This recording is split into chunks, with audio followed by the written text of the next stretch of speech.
We can count the days to spring practice now, folks. It's only about 2 weeks for Clemson, and we will check out the Clemson offense here in the next several weeks with Jason Priester from allclemsontigers.com.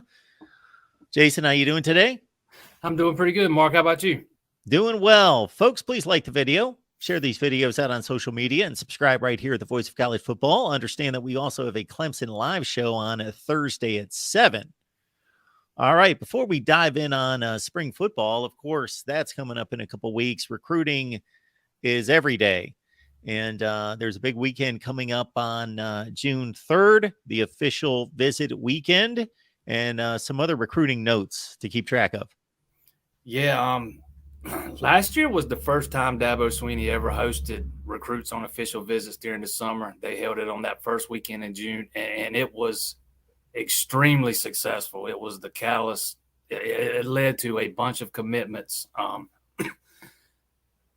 right in the aftermath of that weekend, and it also led to some further down the line. I mean, a large portion of that class, kind of committed after that weekend, and a lot of that had to do with that weekend. So if it's successful, you do it again, and Dabo Swinney's absolutely going to do it again. They're once again going to host official visits the first weekend in June, and we have already gotten our first confirmed visitor as Sammy Brown, the top linebacker in the country, put it out. He'll be in Clemson that weekend.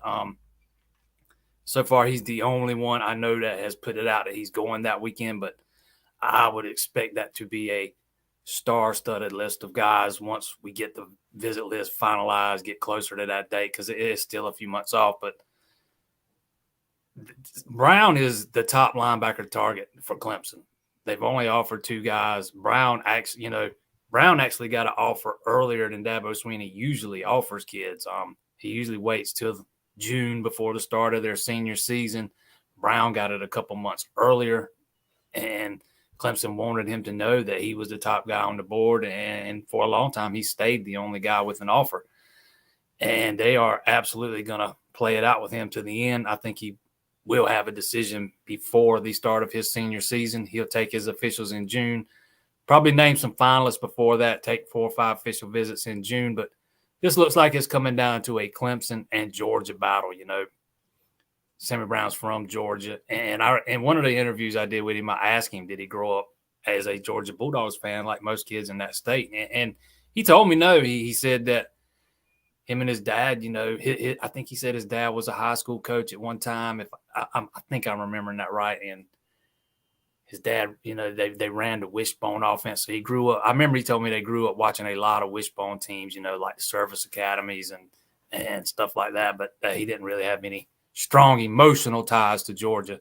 So that was always helps when you're recruiting against Georgia for a guy from that state. But if you look at Georgia's roster, man, they are loaded at linebacker. They're absolutely loaded. Clemson, not so much. They're actually a little bit thin at linebacker going in this season. Barrett Carter, Jeremiah Trotter, the 2 starters inside. Both guys entering their 3rd year. Both guys could potentially leave after this season if they have the right kind of season and decide to enter the NFL draft early. Either way, though, there is a clear path to early playing time for Sammy Brown there at Clemson. He doesn't have to worry about getting buried on the depth chart behind some other guys with some seniority who would probably be at least as good as he is.